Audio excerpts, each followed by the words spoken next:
नमस्कार. आपल्यासोबत आहेत तानसेनभाई ननावरे, शिवशक्ती भीमशक्ती प्रणेते. भाई, तुम्ही महानगरपालिकेची निवडणूक कशा पद्धतीने बघता?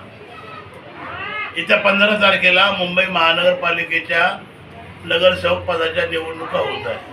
मी स्वतः कुलाबा ते दहिसर, मुलुंड, चेक नाका 227 प्रभागाला भेटी देऊन आलो, प्रचार करून आलो, प्रचार सभा केल्या, चौक सभा केल्या, पदयात्रा केल्या, शोभायात्रा केल्या.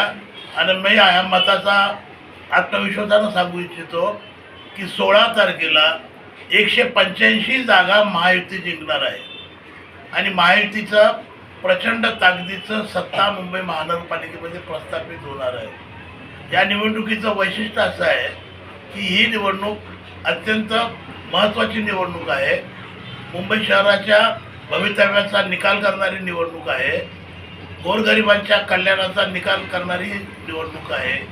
आणि अशा निवडणुकीला ठाकरे बंधू मात्र मराठी माणसाच्या अस्तित्वाची निवडणूक आहे असा प्रचार करून स्वतःचं अस्तित्व जपण्याचं काम करत आहे.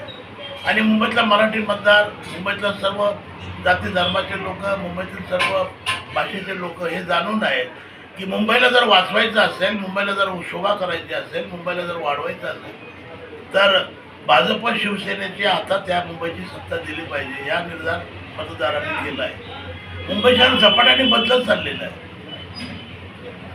आंतरराष्ट्रीय स्तरावरचं शहराची गणना केली जाणार आहे. न्यूयॉर्कला मागे टाकून मुंबई जगातलं 1 नंबरचं शहर होणार आहे. आणि त्या दृष्टीने युती सरकारची वाटचाल सुरू आहे. मेट्रोचे जाळे बघतात, कोस्टल रोड बघतात, अनेक प्रकारचे सुविधा आलेल्या आहेत. अंडरग्राऊंड ट्रॅफिक आहे, अंडरग्राऊंड बायपास रोड तयार होत आहे. आणि या बदलत्या मुंबईला रोखण्याचं, पाप करण्याचं काम काही नतद्रष्ट लोक करत आहे. हे मतदार ओळखून आहे. आणि मला असा विश्वास वाटतो की वार्ड नंबर 83 मध्ये विले पार्ले पूर्व बामणवाडा या प्रभागामध्ये सर्वसाधारण महिलांसाठी राखीव असा मतदारसंघ आहे. या मतदारसंघातून शिवसेनेचे नेते, आमचे मित्र आयुष्यमान नरेश सावंत यांच्या धर्मपत्नी निधी सावंत या धनुष्यबाण निशाण घेऊन निवडणुकीच्या मैदानात उभे आहेत. त्यांच्या समोर काँग्रेस पक्षातर्फे मेलिसा डिसोजा या उमेदवार उभे आहेत. खरं तर त्यांच्या मातोश्री विनी डिसोजा या 3 वेळा या प्रभागातून निवडून गेलेल्या आहेत. 15 वर्ष त्या भागाच्या नगरसेविका म्हणून त्यांनी काम केलेलं आहे. आणि त्यांच्या उमेदवारीच्या ऐवजी त्यांनी त्यांच्या मुलीला उभं केलेलं आहे. ही आईच्या जागी बापाच्या जागी, आई मेल्यानंतर, बाप मेल्यानंतर मुलाला नोकरी मिळते. विनी डिसोजा जिवंत असून तिच्या मुलीला ती उभी राहिलेली आहे. तिची पिटी केस काय मंजूर होणार नाही, पास होणार नाही. विनी डिसोजाची मुलगी मेलिसा डिसोजा कोणत्याही परिस्थितीत निवडून येणार नाही याची खुणगाठ बांधली पाहिजे. आमच्या तिसऱ्या उद्धव ठाकरे यांच्या नेतृत्वाखालील, ज्यांना मी शिल्लक सेना म्हणतो, उबाटा शिवसेना म्हणतो, त्या उबाटा शिवसेनेच्या वतीनं सोनाली समीर सावे या आमच्या भगिनी उभ्या आहेत. सोनाली समीर सावे या उबाटा गटाच्या जरी असल्या तरी त्यांच्यामध्ये त्यांच्या अपयशाला, त्यांच्या पराभवाला अनेक गोष्टी कारणीभूत ठरणार आहे. कारण ज्याप्रमाणे मेलिसा डिसोजाच्या विरोधात ज्यांनी बंड केलेलं आहे ते आमचे मित्र विष्णू सरवदे, जे काँग्रेस पक्षात होते आणि आईच्या जागी मुलीला तिकीट दिल्यामुळे, विनी डिसोजाच्या ऐवजी तिच्या मुलीला उमेदवारी दिल्यामुळे आमचे मित्र विष्णू सरवदे यांनी काँग्रेस पक्षाचा त्याग करून अजित पवारांच्या काँग्रेसमध्ये सामील होऊन ते घड्याळ निशाणी घेऊन त्यांच्या धर्मपत्नी सुरेखा विष्णू सरवदे निवडणुकीला उभे आहेत. आमच्या रिपब्लिकन आंबेडकरी चळवळीत काम करणारे, फुले शाहू आंबेडकरी चळवळीत काम करणारे आणि झोपडपट्टीसाठी संघर्ष करणारे आमचे मित्र सुंदर पारमुख हे आम आदमी पक्षाच्या झाडू निशाणीवर त्यांची पत्नी प्रीती पारमुख उभे आहेत. मुलगी सुंदर पारमुख यांची मुलगी प्रीती पारमुख या उभ्या आहेत. सुंदर पारमुख आमचे मित्र आहेत. आम्ही तर अनेक वेळा सांगितलेलं आहे की गोरगरिबांचे झोपडपट्टीचे प्रश्न सोडवण्यासाठी सत्तेमध्ये घुसलं पाहिजे, सत्तेमध्ये गेलं पाहिजे, सत्तेमध्ये दबाव निर्माण केला पाहिजे. त्याशिवाय गोरगरिबांचे प्रश्न सुटत नाही. या 83 वार्ड नंबर प्रभाग 83 मध्ये हजारो झोपड्या त्या एअरपोर्ट ऑथॉरिटीच्या जागेवर आहेत. त्या एअरपोर्ट ऑथॉरिटीच्या जागेवरच्या झोपड्यांचं भवितव्य काय हा प्रश्न अजूनही अनिश्चित आहे. आणि तो प्रश्न सोडवण्यासाठी गेली 25-30 वर्ष आम्ही संघर्ष करत आहोत.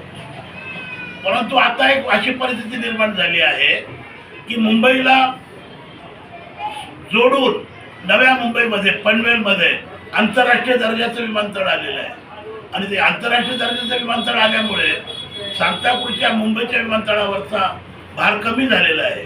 आणि तो कमी भार झाल्यामुळे सांताक्रूज विमानतळाचा भार कमी करण्यासाठी या विमानतळाचा परिसर वाढवण्यासाठी आजपर्यंत एअरपोर्टच्या जागेवरील जमिनीवरील झोपड्या हटवण्याचं काम झालेलं आहे. या निवडणुकीच्या माध्यमातून आम्ही प्रश्न विचारणार आहोत की जर दुसरं विमानतळ निर्माण झाल्यानंतर सांताक्रूज मुंबईच्या विमानतळाच्या झोपड्या हटवण्याची काही गरज नाही, त्यांना तिथे पुनर्वसन करावं. हा अत्यंत महत्त्वाचा विषय आहे. आणि या विषयात हा जर न्याय मिळवायचा असेल तर विमानतळाच्या जागेचा प्रश्न हा केंद्र सरकारच्या अखत्यारीत आहे. केंद्रामध्ये नरेंद्र मोदी बसलेले आहेत, राज्यामध्ये देवेंद्र फडणवीस बसलेले आहेत. आणि म्हणून सुंदर पारमुखांना आम्ही सांगितलं की एअरपोर्ट ऑथॉरिटीच्या जागेचा प्रश्न मिटवायचा असेल, झोपड्याचे प्रश्न सोडवायचे असतील तर आपण नरेंद्र मोदी आणि देवेंद्र फडणवीस यांच्या पाठीशी उभं राहिलं पाहिजे. या प्रभागातला अजून एक महत्त्वाचा विषय आहे, महत्त्वाची अडचण आहे. गावठाणमधल्या ज्या जमिनी आहेत, गावठाणाच्या जमिनीवर असलेल्या बांधकामं असलेल्या इमारती यांना SRE योजना अद्यापपर्यंत लागू होत नव्हती. माननीय मुख्यमंत्री फडणवीस एकनाथ शिंदे साहेबांनी 15 दिवसापूर्वी गावठाण जमिनीवर देखील SREला मान्यता देण्याचा निर्णय घेतलेला आहे. आणि त्या निर्णयानुसार बामणवाड्यामध्ये, पारशीवाड्यामध्ये, या विलेपार्ले भागामध्ये त्या गावठाणाच्या जागेच्या वसाहती आहेत, त्यांचा पुनर्विकासाचा मार्ग मोकळा होणार आहे. आणि म्हणून माझी अशी विनंती आहे की ज्याप्रमाणे काँग्रेसचे मतं खायला काँग्रेसचे बंडखोर उभे आहेत, ज्याप्रमाणे